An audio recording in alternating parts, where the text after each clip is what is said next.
We have everybody here? Yeah. Howard, Dan? Yes, sir. Good evening. I'd like to call the February 2nd meeting to order. Just to let the record reflect, Chairman Zadowski is speaking to us tonight on virtually. Is there anything you'd like to say, Mr. Chairman? Yes. Welcome to the meeting, everybody. I'm sorry I'm not able to be there in person, not yet anyway.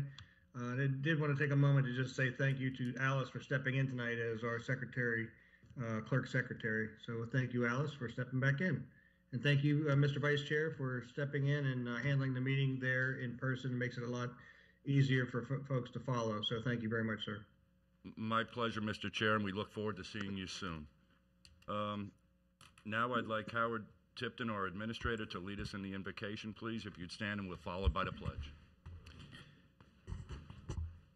Ever-present God, as we come together in the midst of a busy time, let us be still for a moment and know that you are here. Quiet our racing thoughts so that energies may be focused on the matters at hand. We approach this meeting as a time of communion with you and with each other. Be present in the conversation to be shared, the decisions to be pondered, the plans to be made. Keep us honest in our deliberations and open to the power and gentleness of your Spirit working in and through us. Amen. Amen. I pledge allegiance to the flag of the United States of America, to the republic for which it stands, one nation, under God, indivisible, with liberty and justice for all. Before we get to public comment, just let the record reflect that item 10A5 on the regular agenda has been pulled and rescheduled for February 22nd. Madam Secretary, do you have any cards for public comment? Yes, we have Richard Sinnott. Mr. Stennett, would you please come up to the podium and introduce yourself, sir? Yes? Yeah.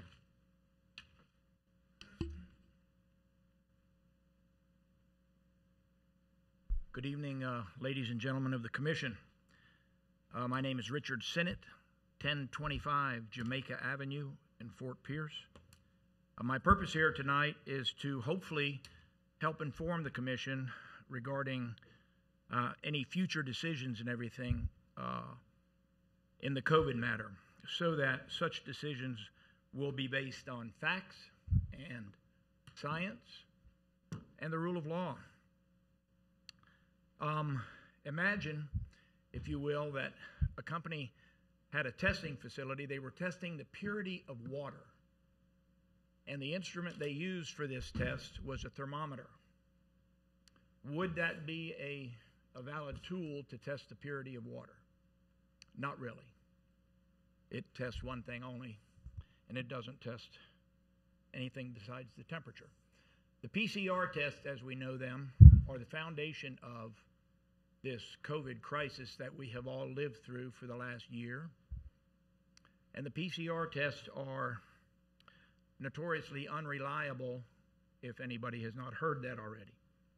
The PCR tests were created by a chemist named Kary Mullis back in the 80s. Sometime in the 90s, he received a Nobel Prize or some sort of high prize for that. Mr. Mullis stated many times, right up until his time of death in 2019, that the PCR test was not meant to be used for diagnostic purposes. Yet, they have been using the PCR test for diagnostic purposes for 12 months. And what that means is that the very foundation of all actions taken by the government for this COVID crisis have been based on a test being used improperly. They have been testing for COVID the same way you'd be testing for purity of water with a thermometer. It's not valid. Elon Musk showed that very clearly, and about 2 or 3 months ago, he was feeling the symptoms of a cold, and he had, because he's a wealthy man and influential, he had 4 tests done within a 24-hour period. 2 were positive, 2 were negative. Mr. Musk can do that. What that means in his case is that the PCR tests for him are the equivalent of a coin toss. Toss a coin, heads you have it, tails you don't. 2 positive and 2 negative. That beeping means you need to wrap it up, sir. Okay, very good. Be advised that Portuguese courts have ruled that the PCR test is not being used properly. German courts have ruled that the lockdown and other measures are unconstitutional in Germany. I'd like you to know that in this country, there is documentation beginning in 1946 up until the time of 2014. Numerous tests have been done in laboratories regarding the efficacy of face masks, regarding the airborne transmission of the flu virus. All of those tests from 1946 to 2014 came to virtually the same conclusion, that they cannot find evidence that it helps, and they cannot find evidence that it hurts. Those are facts. We have the luxury of hindsight here today, a year after this began, and what we know is that the morbidity of the COVID virus is essentially the same, almost within 1 or 2 points, of the flu virus. So all this has been done for a virus that is no more dangerous than the flu. And my final point is that I hope you will study, read, do anything you'd like, become aware of something called the Great Barrington Declaration, which is about 3 months old. Great Barrington is a town in either Vermont or Massachusetts. There, many, many, many, hundreds, perhaps thousands of doctors all got together and signed, I signed it online, signatory to this Great Barrington Declaration. And what it points out is that basically what I've already said. The record shows that the COVID virus is no more dangerous, no more morbid than the flu virus. And so we have overreacted. Nobody here has overreacted that I'm aware of, and I'm not here to accuse anybody of anything. But in fact, on the federal level, the flag to which we just pledged allegiance, the Constitution, is not kind to what has been done. And in fact, a federal district court in the Western District of Pennsylvania ruled about 3 or 4 months ago that the actions of the governor of Pennsylvania were not in accordance with constitutional provisions. So I just hope that everybody here, in any future decisions for St. Lucie County regarding the wearing of mandatory wearing of masks, I'd like to say that. Okay, I'm sorry so we got to wrap it up. over my time. Yes, I will. I have no objection to anybody wearing a mask at all. Mr. Chairman, Yes. we've gone 5, 6 minutes, 7 minutes now. Come on. We have others in the audience that would like to speak. Thank you, Mr. You do Senator. have to wrap it up, sir. Thank you. Thank you very much. Okay. Is there anybody else that would like to speak? under Yes, public we have comment? Dwayne Henry. Please come to the microphone and identify yourself, sir. Thank you. Yes. But you don't fling it.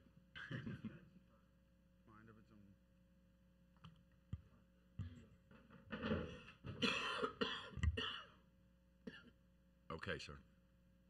Good evening, ladies and gentlemen of the County Commission.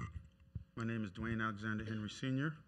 I'm the second vice president and the chairman of the Criminal Justice Committee of the St. Lucie County chapter of the NAACP. I'm here tonight to speak to you about our relationships with our sheriff's office and local PD.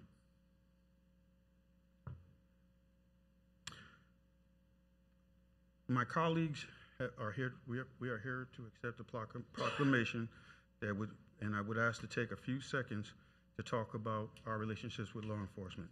In recent months, to improve policing in our neighborhoods, I've met with officials of the St. Lucie County Sheriff's Department on several occasions. And during these conversations, we've come to a consensus that that for our sheriff's office to police in the 21st century, that there are tools that will be needed to assist in their duties. Items such as body cams and tasers. I stand before you as a law enforcement official retiree to tell you how important that these tools will be in effectively bringing our community together with law enforcement and the members of our community. It's come to my attention that there's been a proposal that will be looked at in the next few months, and I encourage you to look into that and approve it. Thank you so very much. Thank you very much. Thank you. Is there anybody else under public comment? Seeing none, public comment is closed except for hearing items. Item number 5 is approval of minutes. I'll entertain a motion to approve the minutes of the BOCC regular meeting of January 12th. We have a motion by Commissioner Bartz. Do I have a second? Second. Second by Commissioner Townsend. All in favor signify by saying aye. Aye. Aye. Motion carries. We also have Board of County Commissioner meeting for the BOCC regular meeting of January 19th, Move 2000. approval. Second. We have a motion by Commissioner Zadowski and second by Commissioner Bartz. All in favor? No, Commissioner Hutchinson. Commissioner Hutchinson, I'm sorry. All those in favor signify by saying aye. Aye. Opposed? Motion carries. We'll now go into the proclamation approval. Our first resolution is number 21015, recognizing the month of February 2021 as National African American Black History Month in St. Lucie County. I'll have the secretary read the proclamation. I believe we have Asha Nash, Rick Reed, Dwayne Henry, Jennifer Nash, and Lewis Harrison. After she reads that, I'd ask you to join me at the podium. Thank you. Whereas the Board of County Commissioners of St. Lucie County, Florida has made the following determinations. Black History Month, or National African American History Month, is an annual celebration of achievements by Black Americans and a time for recognizing the central role of African Americans in U.S. history. Each year in February, an entire month of events are planned nationwide honoring the history and contribution of African Americans. This year, events will be held virtually to keep everyone safe during COVID-19. The theme for National African American Black History Month in 2021 is the Black Family, Representation, Identity, and Diversity. The Black family has been a topic of study in many disciplines: history, literature, the visual arts and film studies, sociology, anthropology, and social policy. Its representation, identity, and diversity have been reverenced, stereotyped, and vilified from the days of slavery to our own time. The Black family knows no single location, since family reunions and genetic ancestry searches testify to the spread of family members across states, nations, and continents. While the role of the Black family has been described by some as a microcosm of the entire race, its complexity as the foundation of African American life and history can be seen in numerous debates over how to represent its meaning and typicality from a historical perspective, as slave or free, as patriarchal or matriarchal, as single-headed or dual-headed household, as extended or nuclear, as fictive kin or blood lineage, as legal or common law, and as Black or interracial, etc. Variation appears as well in discussions on the nature and impact of parenting, childhood, marriage, gender norms, sexuality, and incarceration. The family offers a rich tapestry of images for exploring the African American past and present.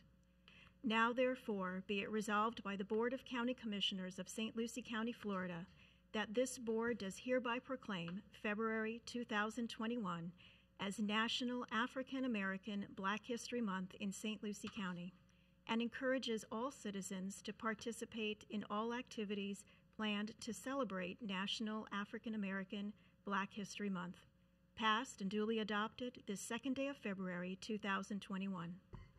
I'll entertain Mr. a Chair, motion to approve.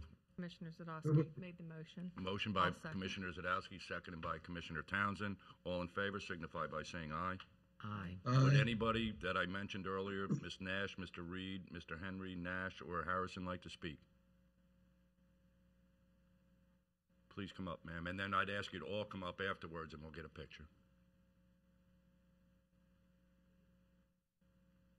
Good evening.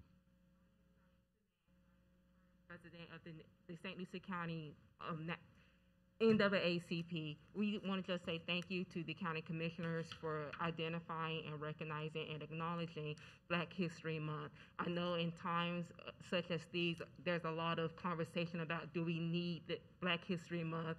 Why don't we have other months celebrating other people? But we do, and it's very important that not only us as adults seek to understand and sympathize and empathize with other races, but it's also very important for us to teach our children. I'm a former high school educator. I taught 7 years at Fort Pierce Westwell High School, and I think it's very important in order for us to really unify and move our country forward, we have to be able to understand other cultures. So we just thank you. Well, thank you very much. And if anybody that's with Ms. Nash would like to come up, and I'll come Yes, over there I and get a actually picture. have my board and some of my executive committee members at large. I have Dwayne, what's Mr. Reed? I have Mr. Reed, who's our first VP, Mr. Dwayne Henry, who's our second vice president, Mr. Lewis Harrison, who's our treasurer, Ms. Laverne Harrison, who's our WIN coordinator and our membership co-chair, and then also Ms. Mozella Smith, who's our political committee chair. Please turn around and get a picture with Eric, and please, would you like to hold this? Okay. Rick?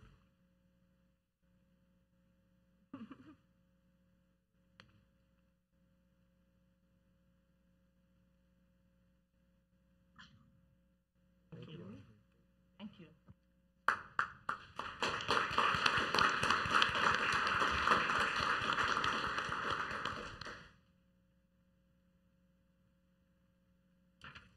Can I just make a comment, please? Absolutely. I don't, it's hard to recognize people with masks, but if Aliana is out there, she is the cultural arts. I do want to recognize that she has some artwork that's been displayed in our lobby up here.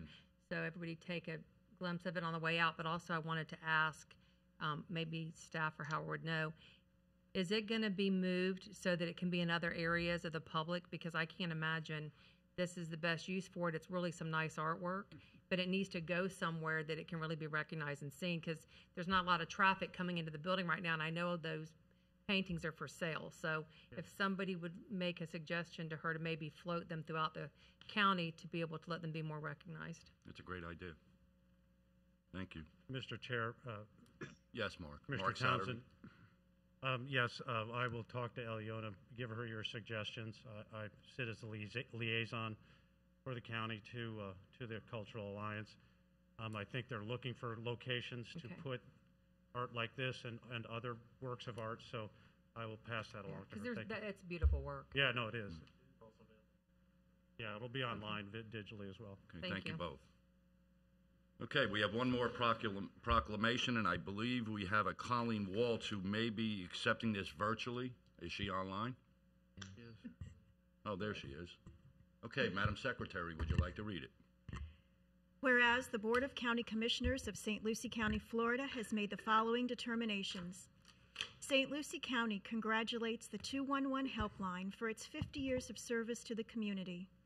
Over this span of time, the 211 Helpline has responded to over 3 million requests for help from people of all walks of life, providing the guidance and support they've needed, and 211 continues to do so throughout the course of the current pandemic. Requests for help more than doubled at times in response to COVID-19 last year. Caring staff continue to be the beacon of hope, providing crisis support when people are overwhelmed and don't know where to turn. The 211 helpline is available anytime, day or night. 211 also has specialized advocacy and support programs that include Help Me Grow, Catching Children's Developmental Delays Early, and My Florida Veterans, which provides peer-to-peer support and help for veterans to readjust, providing linkage to services for veterans and their families. 211's life-saving Sunshine daily telephone reassurance calls continue to brighten the lives of local isolated seniors and has expanded to include isolated caregivers. Now, therefore, be it resolved by the Board of County Commissioners of St. Lucie County, Florida, this board does hereby proclaim the month of February 2021 as 211 Awareness Month and congratulates the 211 Helpline for their 50 years of service in St. Lucie County, Florida. This board urges all citizens to be aware that if they are overwhelmed and in crisis or just need to talk, 211 is available any time of the day or night. 211 can also provide referrals for mental health counseling, substance abuse, health care, employment, food assistance, daycare, support groups, volunteering, and VITA free income tax preparation, and so much more. Passed and duly adopted this second day of February 2021. Thank you, Madam Secretary. I'll entertain a motion to accept. Second. Motion by Commissioner Barth, seconded by Commissioner Hutchinson. All those in favor signify by saying aye. Aye. Aye. Opposed, motion carries. Ms. Waltz, she is the Community Relations Specialist for 211 Treasure Coast. Would you like to say a few words? I would love to. Thank you. Hi, can you all hear me? Yes. Hi, good evening. My name is Colleen Waltz, and I'm the Treasure Coast Community Relations Specialist for 211 Helpline. On behalf of 211, we are so grateful to receive this proclamation in recognition of 211 Awareness Month. 211 is a free and confidential community helpline and crisis suicide prevention lifeline number available 24 hours a day to all residents in Palm Beach and the Treasure Coast. I did want to share some statistics from St. Lucie County, and in 2020, 211 Helpline responded to over 11,000 calls, texts, and emails, and over 30,000 chats through our website from St. Lucie residents requesting help. We are also sad to report that we answered the call to over 180 residents in St. Lucie County that were seeking to end their lives. So thank you so much for recognizing this vital Community Awareness Month for us and for helping us spread awareness about our life-saving services. We are so grateful for your continued support and advocacy. Thank you so much. Well, thank you, Colleen. We appreciate everything you do, and we'll make sure that you receive this proclamation. Thanks so much. Wonderful. Thank you. Okay, next we have presentations, public service announcement, grant program presentation, and this will be presented by Eric Gill, our Communications Director for St. Lucie County. You clean up pretty good, Mr. Gill. Thank you. I try. I appreciate that.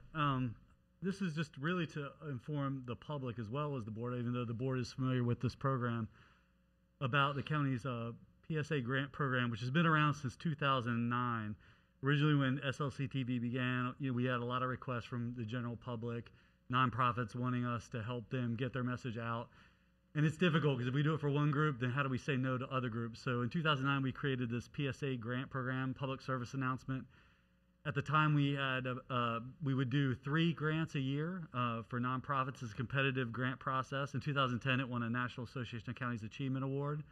Some of our past recipients have been the Council on Aging, Boys and Girls Club, Inner Truth Project, Forestry, because it's open to governments and nonprofits.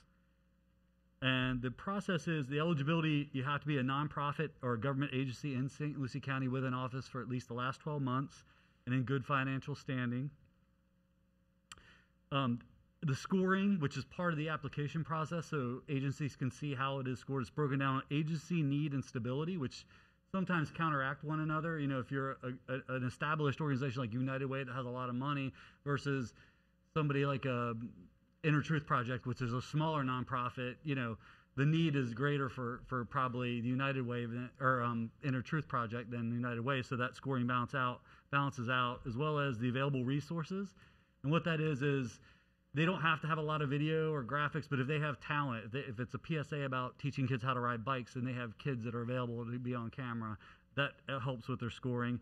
We also look at need in the community, and that's one of the hardest things to judge. Is it, you know, seniors versus kids, or, you know, so that's always tough for the committee to score those. But the most important and challenging is the clear PSA goals. So when we first started this program, a lot of nonprofits would say, we want a 60-second PSA to tell about all 15 programs we have.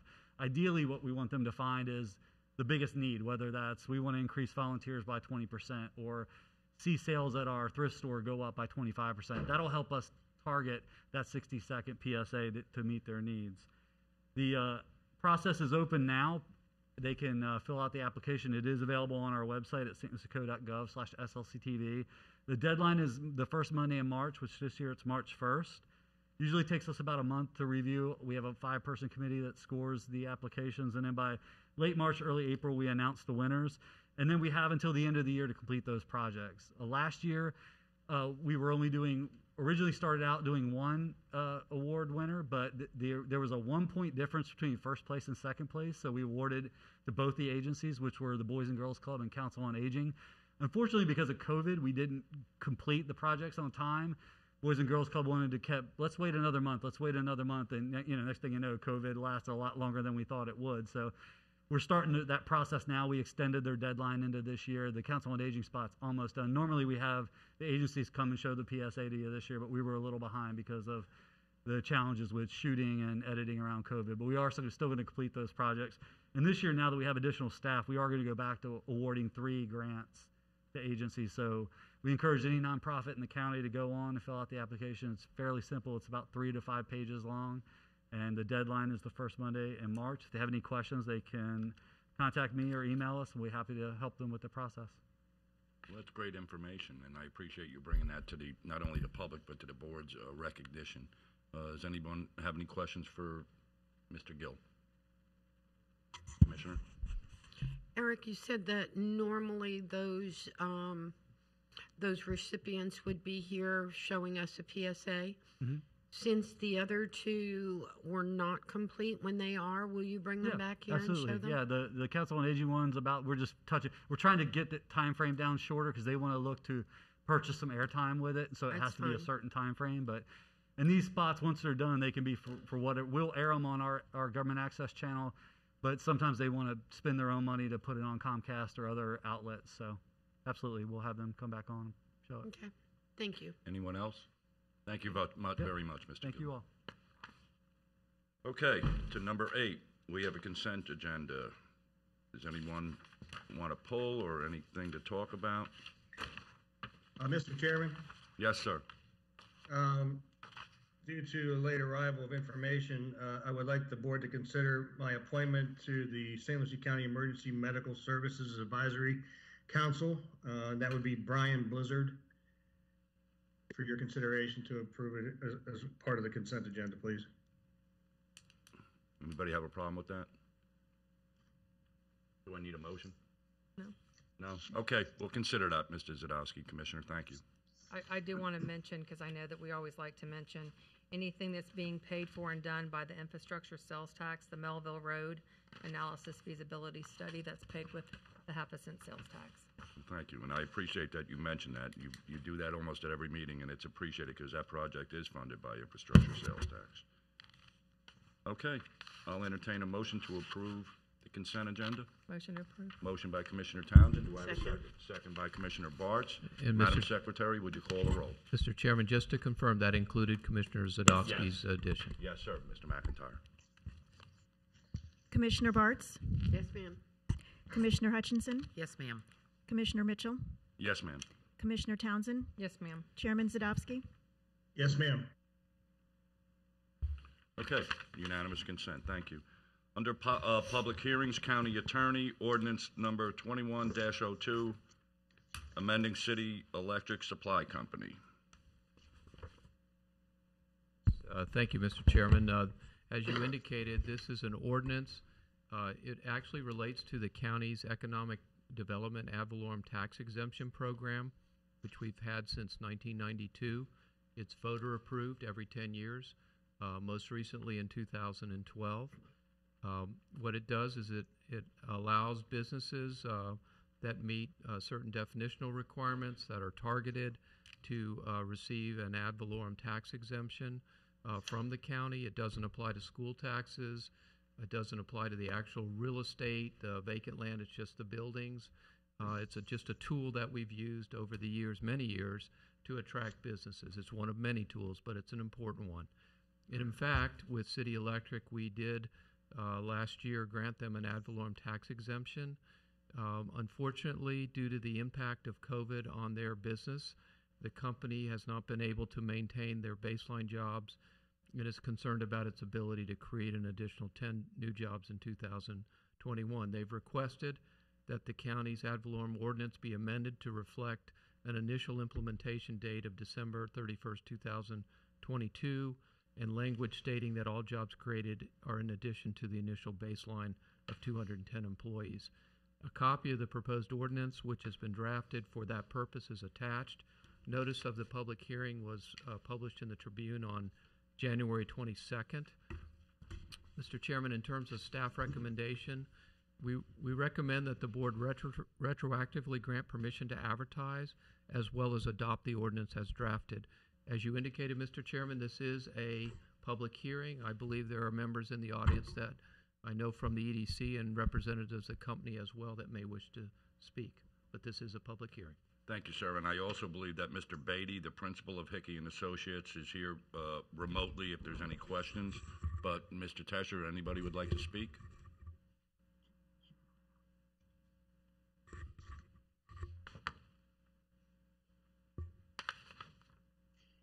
Good evening, Mr. Chairman, members of the commission. I'm Pete Tesh, President of the Economic Development Council. As you mentioned, Commissioner, Mark Beatty with Hickey and Associates is with us virtually. He is the site location consultant that originally did the assistance and incentive package with the EDC, the County Commission, and also the City of Port St. Lucie. Additionally, the City of Port St. Lucie adopted a similar ordinance on January 11th of this year, again copying what Mr. McIntyre said. So if there's anything that we can provide as additional information, again, Mr. Beatty's available to answer any detailed questions about the company and its projected job creation going forward. Okay, thank you, sir. Is there any questions for either Mr. Tesh or Mr. Beatty? Mr. Chair. Yes. Mr. Beatty, just to remind the community, how many thousands of square feet of facility did you put in place in St. Lucie County for manufacturing? Thank you, Mr. Chairman. It's good to be with you this evening, and thank you for this opportunity and consideration. The facility was a consolidation of 5 smaller properties that ultimately resulted in 411,000 square foot facility, which Tamco, City Electric Tamco likes folks to be able to see from I-95 as you drive by with their lights. So it's a pretty visible facility. So they did accomplish building that and put it into operation in 2019 and was operating with their baseline 210 at that time. But in March of 2020, with the onslaught of COVID-19, CES could not qualify for the PPP loan from the federal government, was left to fend for themselves. Given worsening business conditions, CES had to lay off approximately 15% of its total U.S. employment, which was 2,500 employees. And that resulted in 375 employees for the company overall. For Tamco, locally there in Port St. Lucie, is approximately 35 employees from their earlier 210 baseline. But the good news is, as of November of 2020, CES Tamco's baseline employment has come up to 197, and they're gradually building back as they get control and the economy begins to improve and we get a better read on the impacts of the pandemic. But it is an outstanding facility, and we're very much appreciative on behalf of the company for the support that the county and the city provided in making that really what was a retention of that operation for the county and the city in Port St. Lucie. Yeah, and Mr. Chairman, I'd like Mr. Beatty what you just said was very, very important. It was the fact that Port St. Lucie and St. Lucie County had worked together to make this happen. And that's one thing that the outside world who wants to come and invest in St. Lucie County has made very clear. It's the cooperation between the cities, whether it be Port St. Lucie and St. Lucie County and or Fort Pierce and St. Lucie County. So I just wanted to make that a point because when your local county and cities work together, better things can happen, and I'm very proud of our relationship with our cities within the county. And Mr. Beatty, again, thank you for being here tonight and helping move this thing forward again. And thank you for your investment in St. Lucie County. My pleasure. Well, Mr. Beatty, I'm sure I speak on behalf of all the commissioners. We appreciate all you've done for us. Is there any other questions? Well, in kind. Thank you. Seeing none, what's the will of the? You have to do a public comment. Any other public comment? Close it. We're closing public comment. Thank you, Mr. Tesh. Mr. Beatty? Thank you. Mr. Chairman, move approval. We have a motion by Commissioner Hutchinson for approval. I have a second by Commissioner Townsend. Madam Secretary, please call the roll. Commissioner Bartz? Yes, ma'am. Commissioner Hutchinson? Yes, ma'am. Commissioner Mitchell? Yes, ma'am. Commissioner Townsend? Yes, ma'am. Chairman Sadowski? Yes, ma'am. Okay, motion carries. We now have number 1, which is paving waiver request, Happy Foods Labor Housing.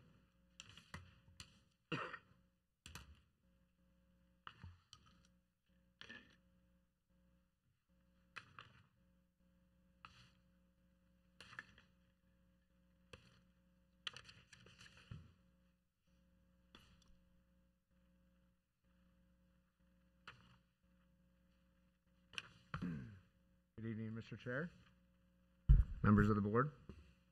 For the record, my name is Chris McCrane, Associate Planner with the Planning and Development Services Department. I have Grant Chambers with the Public Works Department accompanying me. Tonight we're presenting the request for Happy Foods LLC for a road paving waiver. This is a quasi-judicial public hearing. In accordance with the public notice requirements outlined in section 11.00.03 of the St. Lucie County Land Development Code, public notice was advertised in the St. Lucie County News Tribune on January 22nd, 2021, and notices were mailed out to property owners within 500 feet of the subject properties. Of the total 706.63 acre parcel, the property site for the agricultural labor housing will encompass 7.7 acres with access across a commonly held parcel abutting Orange Avenue. And there's no aerial. There it is. Sorry about that.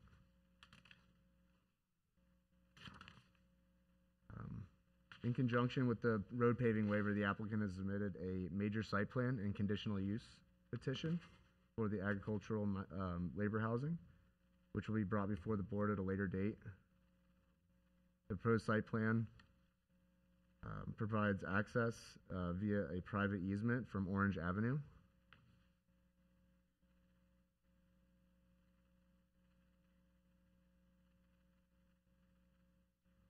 This private easement is approximately 25 feet in width, and the existing dirt road is utilized for direct support for agricultural operations and does not affect any public roads.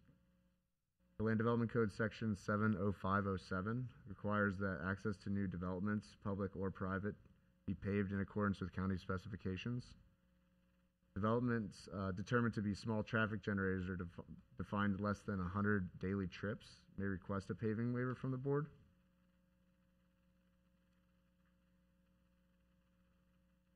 The applicant is requesting a waiver from these paving requirements as well as the proportionate fair share requirements in accordance with Section 70507B2 of the St. Lucie County Land Development Code. The site is a small traffic generator with access connection to an unimproved roadway, private roadway. This section allows the Board of County Commissioners to waive the paving requirements for small traffic generators following public hearing if the board determines the following: that the road paving waiver or paving is not essential to provide adequate access to the proposed development and through the surrounding area, that the road will be paved as part of the county's 5-year road program or an approved municipal service taxing or benefit unit, or that the access road does not have adequate right-of-way in which to construct the necessary paving requirements in accordance with county standards. This site is a small traffic generator with access connection to an unimproved private roadway. So the paving waiver request may qualify under the standards of review items 1 and 3, that the paving is not essential to provide adequate access, and number 3, that it does not have adequate access since right-of-way does not exist. The private access road is currently maintained in its existing condition for access to and the surrounding agriculturally zoned and operated uses. Staff recommends approving the conditional waiver for the paving requirements, requiring the current and future owners agree that the labor housing may only be used for direct agricultural operations of the site, and any change in the site from agricultural operations or revisions of the labor housing will result in an application of conditions consistent with the county codes at that time. And this concludes staff's presentation. We do have the applicant and available to answer any questions. Well, two things. One, it's quasi-judicial, so I'd like to ask the board members if, have they met with or spoke with anybody regarding this item? Mr. Chair, I've only spoke to staff. Yeah, I have spoke to the applicant and a representative for the landowners in the area. Okay. And I have spoke to the applicant as well as neighboring residents and some people with the Wind Ranch. Okay, and I also spoke with staff and people from the Wind Ranch. This is a public hearing. Is anybody else would like to speak? Mr. Chair, my disclosure Oh, is Chris, I'm also- sorry. I met with staff and I also spoken with a staff member of the Wind Corporation. All righty. This is a public hearing. Would anybody else like to speak? Seeing none, what's the will of the board? Mr. Chairman, I have a question for Chris again. With most of these paver waivers, we have been looking for a yes vote for any future MSBU that may be created. Has that been discussed with this particular application? Commissioner, this is Grand Chambers Public Works. That was not included in this recommendation because this would be a private access easement. This is not a location where we would. Okay, thank you. And the reason being is that I want us to continue to always be consistent with the paving waivers because we end up waiving the paving process and then we end up with sins of the past where we have communities that are built and road access is not available and we have to build them after the fact, which is more times often very, very costly. So I just want to make sure we're consistent. Thank you, Mr. Vice Chair. Is there any other questions? Mr. Chairman, I have one of staff. Again, I know normally they can come in for the waiver before they get approval of the site plan, but also there's times that they've come in together. So my questions are down that road since they're not together. Could you give me a description of how much housing is being proposed? So it's hard to tell by that little picture of the concept. Yeah. So there's 4 buildings, approximately about 2,900 square feet each. They would have 4 bedrooms with 24 occupants in each building for a total of 96 occupants. And that would include the common kitchen area, restrooms for each unit, landscaping, vehicular use areas, and on-site water retention. Okay, was there any discussion, or were you aware of if there's any future desire to expand? So if they do decide to expand, it would have to be an to adjustment to the conditional use and the major site plan, and that would have to come back. And that would include even on the paving waiver would then have to come back into play, correct? Or does it waive it for then too? It depends on what the decision of the board today is. If there are any conditions that would make them come back to the. Okay. Any other questions, Commissioner Hutchinson? No, can I clarify something? Absolutely. Did I just hear you say that we could condition it that if it was to ever be expanded past that amount, if that site proposal is even approved, that it could come back on a road paving waiver? Is that what I heard The you board say? has the option to condition the road paving waivers. Okay. Learn something new every day. Thank you for clarifying that because I was wondering, like, are we putting the cart before the horse with this? So And we're going to be coming back in February 18th to the Planning and Zoning Commission for the conditional use, and then the major site plan and conditional use would come to the board, county commissioners in April. And more questions can be asked at that time. Exactly. Okay. Thank you. Any other questions from the board? Mr. Chair, I'm Yeah. sorry from way back here in the cheap sheets. we're now somewhat talking about the site plan, because I do have some concerns about the site plan, and simply the need for this type of housing. So there's a couple of questions, and I don't know if this is the right time to even ask the questions, but for this type of housing, as far away from any assets such as grocery stores, medical providers, pharmacies, transportation, all of those questions I have for the site plan part of it. So I don't know if I should be even asking that question tonight on a paver waiver. Mr. McIntyre, do you want to jump in? Well, the paving waiver again deals with traffic and impacts on the roadway, and so some of the issues about compatibility and location and services are probably more appropriately dealt with at the major site plan conditional use public hearing. Again, the board has to decide if they're comfortable taking the paving waiver in advance of that, or if they want to try to hold it at the same time, if they're tied together, if you feel like they're important. And I understand from an applicant standpoint, they really want to know if they got to pave the road or not, because it could impact their site plan decisions on how they structure their development plan. So I understand that perspective as well. But just strictly from a road paving standpoint, you're really just looking at traffic. You're looking at impacts on the roadway, conditions. I mean, clearly, I agree with the comment that the board has the right to add conditions. So if you decide to approve this, you could certainly add a condition that says if the use was expanded, the road paving waiver would be voided and would have to come back to the board for further discussion and approval.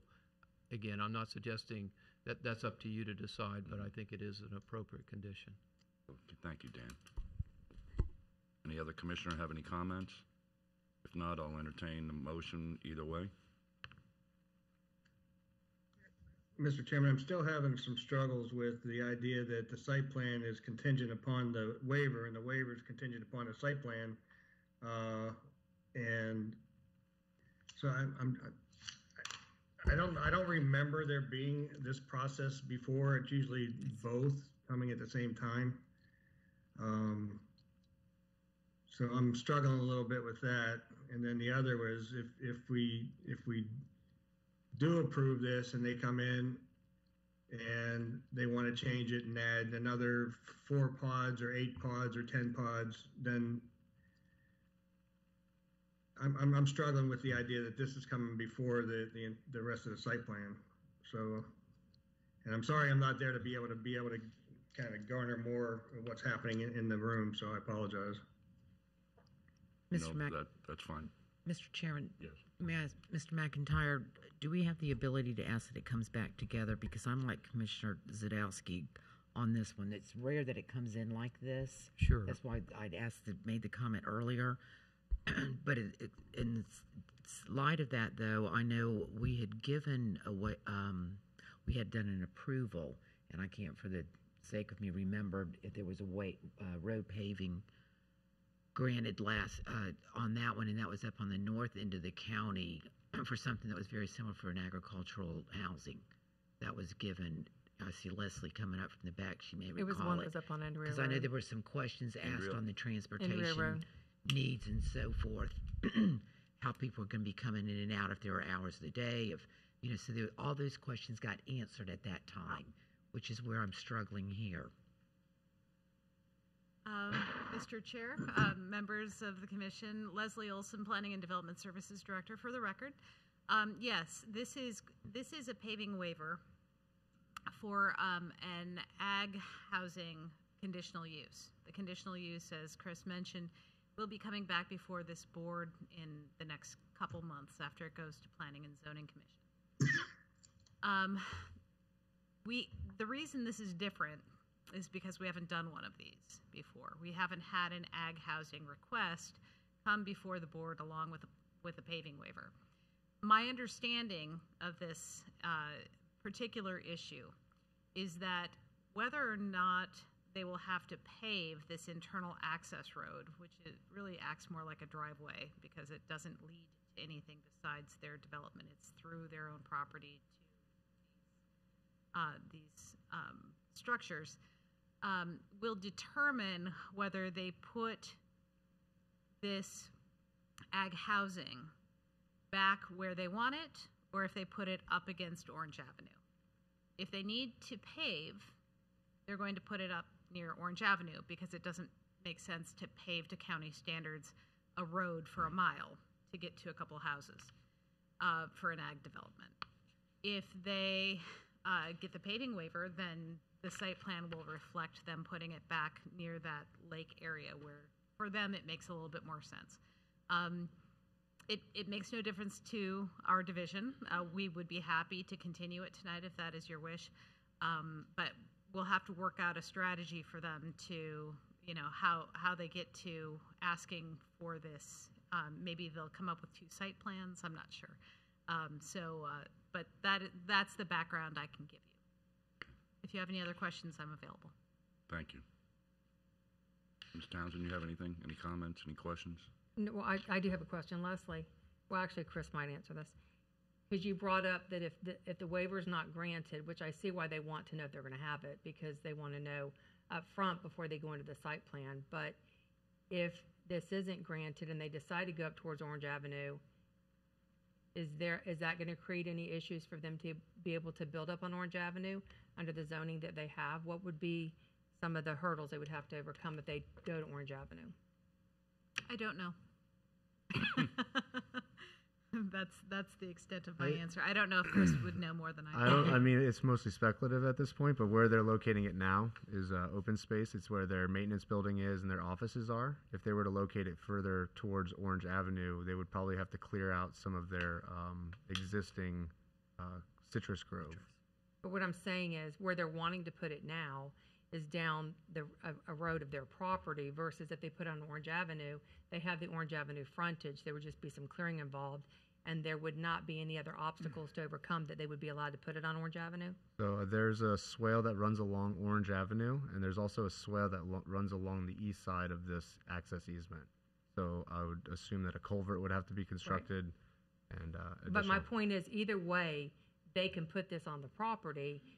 They're going to have less of an effect if they go on Orange Avenue. That's why they want the waiver to be back further by their office space. Correct. So either way, it's going to happen. Correct. Okay, thank you. Okay, thank you. Any other questions? What's the will of the board? I'll make a motion to approve. We have a motion by Commissioner Townsend to approve. Do I have a second? Mr. Chairman, I'll second for discussion. Commissioner, would you be willing to add the one condition onto this? Absolutely. I thought that's what we talked about. That was a part of the motion. Yeah, but it wasn't part of what the staff recommendation right, is. Yes. So. That I will make the motion to approve the waiver, but it's for what they are going to come forward, and then all of our questions are going to happen when it comes for the site plan. But for them to be able to know that the waiver will be granted, any other changes moving forward outside that, they have to come back for another thing to us. Okay. Mr. Chair? Yes. If I might, this is a public hearing. Mm-hmm. Before you make the motion. He opened and closed. I did open and close the public. I'm sorry, I missed that. Yeah, we're back to the board. Well, the first meeting I chaired last week, I made that mistake, so tonight I made sure I didn't. Well, and here, I will tell you how I got here, okay? Because I think that's important. Talking to a lot of people out there and the ag guys and everything, I was not totally on board with this. But then in doing more investigation and talking to people, I also reached out to Commissioner Parks, which is in Lake County, which is where they have been for over 30 years. And I know that board back in the day struggled with the same thing we're struggling with, right? And what I got from 2 of the commissioners in Lake County was that they are stellar in the community. The housing is ran very efficient.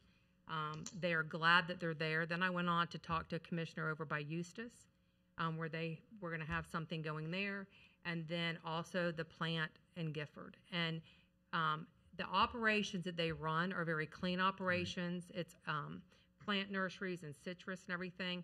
And because I know that we were a citrus industry and we have due to cankering, greening and stuff went backwards. I think with the limit, we heard it today at the EDC, right? The limoncello and the other citrus industry is making a comeback to come back. And the acreage that they have purchased out there, they're going to be planting it at 100%. I think it's important to be able to let them have the housing, because I know that we're all challenged in every career path right now today with having employees. And so this is something that the employees are not there year round. They're only there while they're harvesting, and then they're sent back. Also, I found out that they have relationships with the families. And so because they are good to the families want to return. They want to come back and work for that company. So everything that I did in my research through the week, and all the conversations I've had throughout the counties that they exist in, it has been nothing but positive results, which gives me comfort in knowing that, number one, our citrus industry is coming back here in St. Lucie County, and we are having a company that wants to come here that has only had praises from other commissioners and administration in the counties that they're in. So for that reason, I'm comfortable moving forward with giving them the ag waiver, and we can talk about all the rest of the hurdles whenever the site plan comes forward if we have anything that bothers us. Anybody else have any comments? Seeing Vice none? Chair Mitchell, can you please clarify if there is a condition attached to this motion? I believe that was to forward this to the site plan. What the let me motion try is, to do we'll that. approve the waiver, Okay. but this waiver is for only what they're going to come in now with the units that they're proposing. And if for some reason they come back to expand, they have to come back to this board for an additional waiver. Right. Thank you. And that's in addition to the other conditions that staff recommended. It's an additional Providing all of condition In to addition the to- staff recommendations. You have that, Madam Secretary? Yes, sir. And Madam Secretary, would you please call the roll? Commissioner Bartz? Yes, ma'am. Commissioner Hutchinson? Yes, ma'am. Commissioner Mitchell? Yes, ma'am. Commissioner Townsend? Yes, ma'am. Chairman Zadowski? I'm going to reserve my comments for the site plan. I was going to speak up, but again, I'm sorry that I'm not able to get your attention here. So I'm going to move forward with an affirmative on this vote for the paving waiver. Commissioner Zadowski, was that a yes? Yes, ma'am. I'm sorry. Thank you. Okay, thank you. We're back to the regular agenda. County Attorney.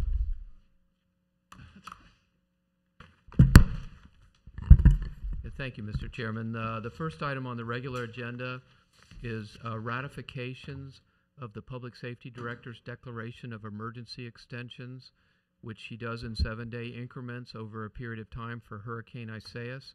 Staff recommends that the board approve Resolution 2113 ratifying those extensions. They were on December 5th, December 12th, December 19th, and December 26th. Staff recommends approval.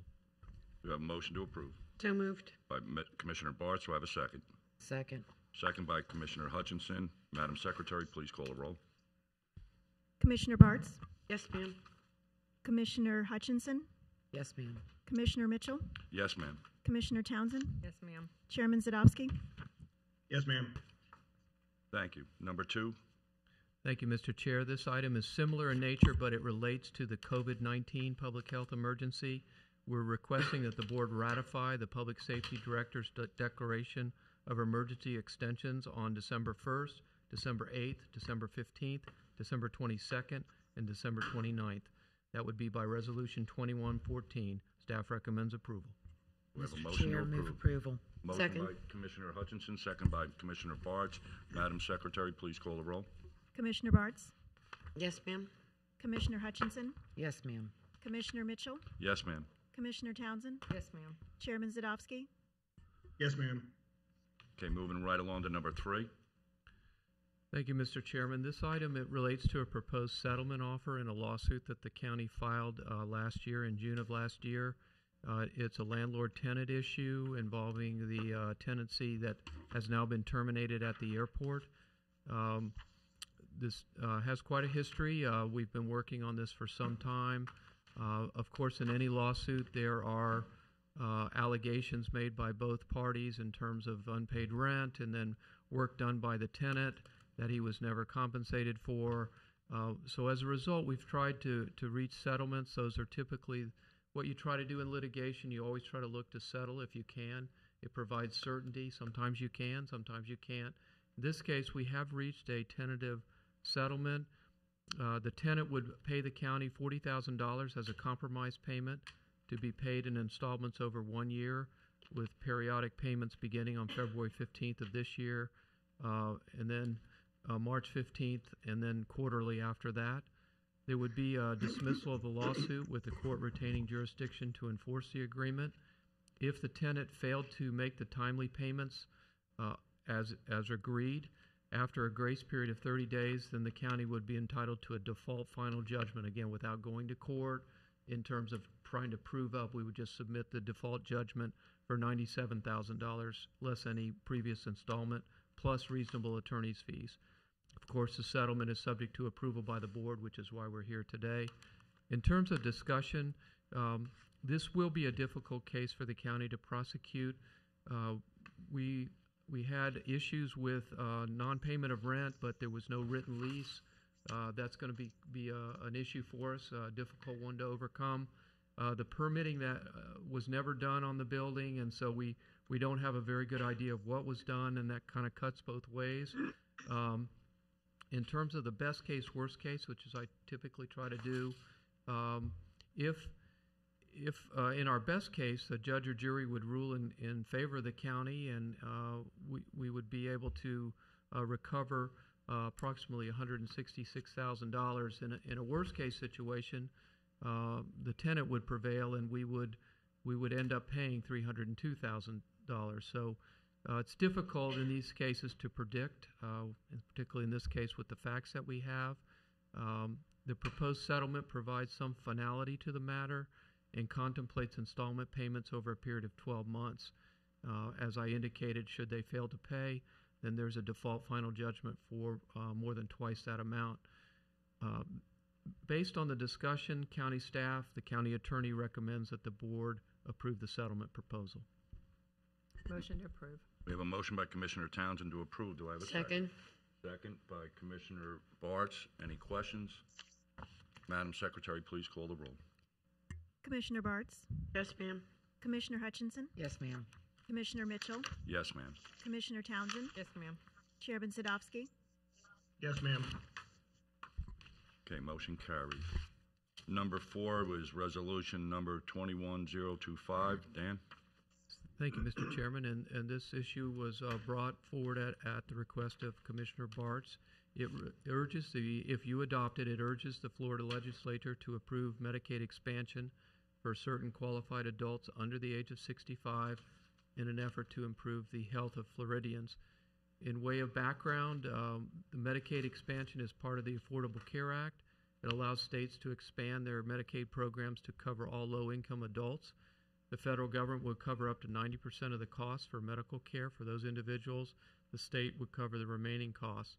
Florida is one of 12 states that chose, for whatever reason, not to adopt this expansion. As a result, Florida has the third largest population of uninsured residents in the country. Medicaid expansion, the proponents of Medicaid expansion believe it would improve the financial status of enrollee benefits, produce benefits for the local economy, and save millions of dollars. The savings would come from offsetting state and local government costs in other areas, such as uncompensated care, emergency room visits, homeless services, and unemployment. Again, the proponents believe that counties could save millions of tax dollars because they would no longer pay for the health care of residents who would be eligible for this benefit. In Florida's case, expanding Medicaid would bring in over $7 billion back to the state from the federal government, increasing the state's capacity to provide needed care while bolstering state funds, creating jobs, and freeing up additional resources. Mr. Chairman, there's more in the memorandum for the board's information and review. Based on the proposal, staff recommends approval. Thank you, Dan. We also have a letter of support from the League of Women Voters. Madam Secretary, do you have a copy of that? I do. Would you please read that?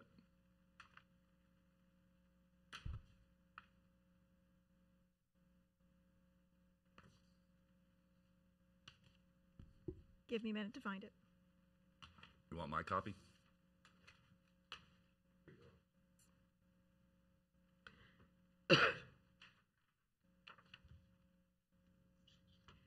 This is a letter from the League of Women Voters of St. Lucie County, dated February 2nd, 2021. The League of Women Voters of Florida has studied the issue of Medicaid expansion and supports it in the strongest possible way. Expansion will provide needed health care to over 1 million people, some of whom are recently uninsured due to COVID-related job losses. The literature documents that expansion improves health and reduces racial disparities among enrollees. In addition, expansion will reduce local expenses of counties that is currently spent on health care and incarceration.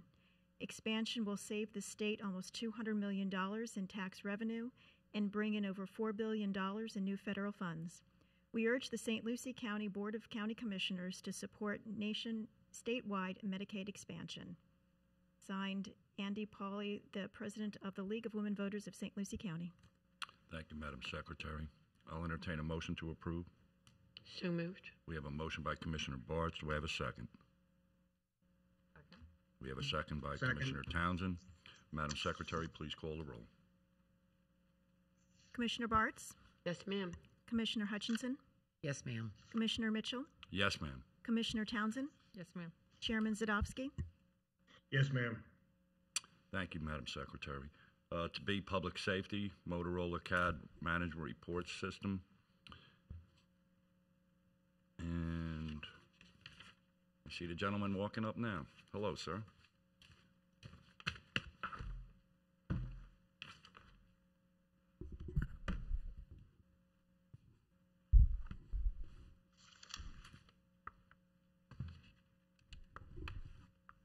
Good evening, Mr. Chairman, members of the Commission. For the record, Ron Parrish, Public Safety Director, and with me this evening is the Assistant Public Safety Director, Frank Amandro.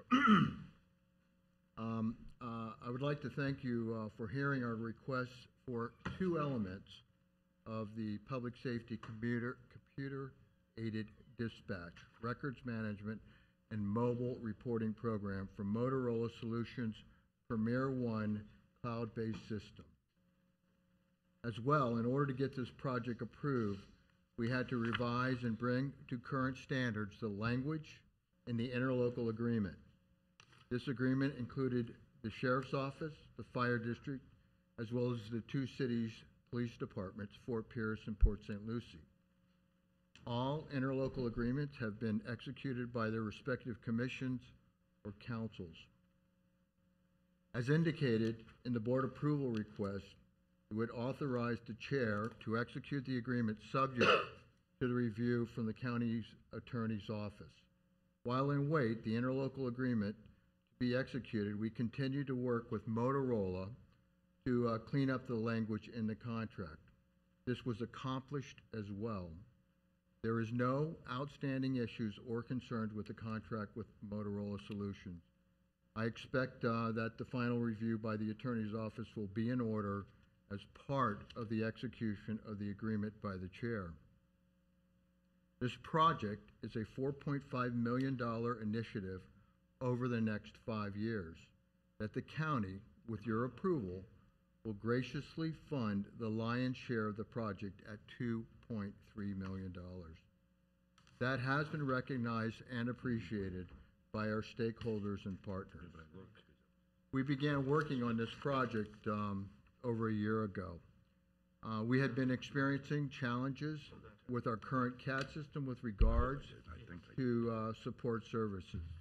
We had met several times with the vendor to discuss the challenges to St. Lucie County and our partners in public safety. Of course, to no avail. It was time to move on. And a yeoman's effort by our core team that consists of the Sheriff's Office, both police departments, the Fire District, and Public Safety, who have done a remarkable job in vetting the various CAD systems out there. And they narrowed it down to 2 vendors.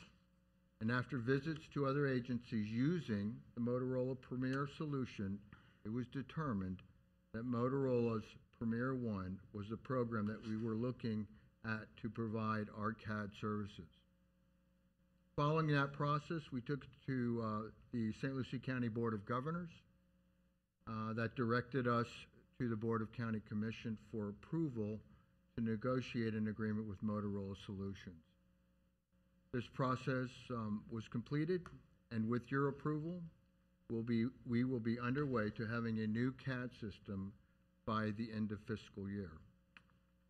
So if I may now, I will have Mr. Amandro now read into the record the request for approval of the interlocal agreement, followed by my reading into record additional background to the project, as well as the financial impacts and staff recommendations. As well, we do have representatives from each of the stakeholder agencies in the audience today in support of this initiative. Frank? Before you start, I want to recognize that we have Chief Bulldog from Port St. Lucie Police Department. Thank you, Chief, for being here. And we have Chief Deputy Mark Hester from the St. Lucie Sheriff's Department. Brian Hester. We also have Mr. Derek Nicolette from the St. Lucie County Fire District. Thank you for being here, all three of you gentlemen. Continue. Chair, fellow board members, Frank Amandro, Assistant Director of Public Safety. Subject is the interlocal agreement for the computer-aided dispatch, report management system, and mobile computer terminal and mobile field reporting system with the St. Lucie County Sheriff's Office, St. Lucie County Fire District, City of Fort Pierce, and the City of Port St. Lucie. The Public Safety Department requests approval to execute an interlocal agreement with the St. Lucie County Sheriff's Office, the St. Lucie County Fire District, the City of Fort Pierce, and the City of Port St. Lucie to share the cost of a new CAD RMS and MCT MFR system. The St. Lucie County has received a proposal from Motorola Solutions, whereby Motorola Solutions will provide and install their Premier One cloud-based CAD, RMS, and MCT MFR system for the use by the St. Lucie County Public Safety Department, the St. Lucie County Sheriff's Office, the St. Lucie County Fire District, the City of Fort Pierce, and the City of Port St. Lucie at a cost of $4.5 million. The cost of the Motorola proposal will be shared by the 5 public safety agencies through an interlocal agreement. The shared cost is amortized over 5 years as detailed in Exhibit 1. The total impact for St. Lucie County over 5 years is $2,304,650.95, of which $1,804,650.95 in annual maintenance and approximately $500,000 in upfront cost, which is available from the CARES Act reimbursement funding. St. Lucie County will receive $226,770.99 from the St. Lucie County Fire District over the 5 years, $722,023.41 from the St. Lucie County Sheriff's Office over the 5 years, $740,191.17 from the City of Port St. Lucie over the 5 years, and $506,426.49 from the City of Fort Pierce over the 5 years pursuant to the interlocal agreement. The first annual maintenance payments will begin fiscal year 2021-22 or October 1st, 2021. Staff recommends board approval of the interlocal agreement for the CAD RMS and MCT MFR system. Motion approved. We have a motion by Commissioner Townsend. Do I have a Second. We have a second by Commissioner Hutchinson. Madam Secretary, please call the roll. Commissioner Bartz? Yes, ma'am. Commissioner Hutchinson? Yes, ma'am. Commissioner Mitchell? Yes, ma'am. Commissioner Townsend? Yes, ma'am. Chairman Zadowski? Yes, ma'am. Thank you, gentlemen. We have the second item, which is the Motorola CAD records contract. And so the background on that is the Public Safety Department is requesting approval to replace the current computer-aided dispatch, report management system, and mobile computer terminal mobile field reporting CAD system. The current system is over 11 years old. The current software platform is old, which makes it more challenging to integrate with new software programs. The CAD, RMS, MCT, and MFR system supports our 911 communication center, the fire district, and the 3 law enforcement agencies. Motorola Solutions Premier One system is a cloud-based system built on Microsoft Azure cloud platform, which provides exceptional security, resiliency, scalability that will ultimately improve public safety and the collaboration between agencies. Motorola will also provide the managed service for this new system, which will result in a cost savings for each agency, as each agency will no longer have to manage and service the traditional in-house servers that our current system operates on. The proposal is a 5-year contract with an annual maintenance cost of $800,000 that will be shared by each agency through an interlocal agreement, much like we currently do have. Motorola Solutions is a vendor of the Houston-Galveston Area Council, HGAC, Cooperative Purchasing Program, better known as the HGAC Buy Program, which is a nationwide government procurement service. Motorola's Premier One system is a software that has been bid upon and part of the HGAC Buy program. Additionally, St. Lucie County is a participating member of the HGAC Buy Cooperative and has purchased equipment through this program in the past.